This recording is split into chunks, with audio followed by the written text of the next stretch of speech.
আজকে আমাদের একটা রেসিপিতে হবে নতুন একটা আইটেম, সেটা হচ্ছে আলুর পরোটা। দেখতে থাকো কিভাবে আমরা বানাচ্ছি। আগে তেল দিয়েছি, তারপরে জিরে দিয়েছি, কাঁচা লঙ্কা দিয়েছি, আলু দিয়েছি, দিয়ে ভালো করে ভেজে নিচ্ছি আলুটাকে। দেখো আলু ভাজা হয়ে গেছে। এবারে দেবো একটু কস্তুরি মেথি, টেস্টটা ভালো হবে।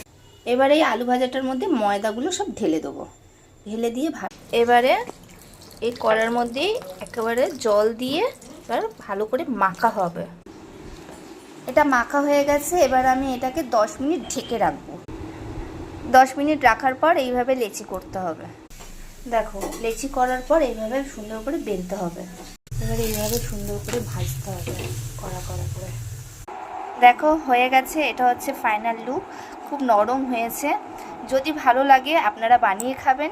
আর নেক্সট আসছি পরের ব্লগ নিয়ে। Bye bye.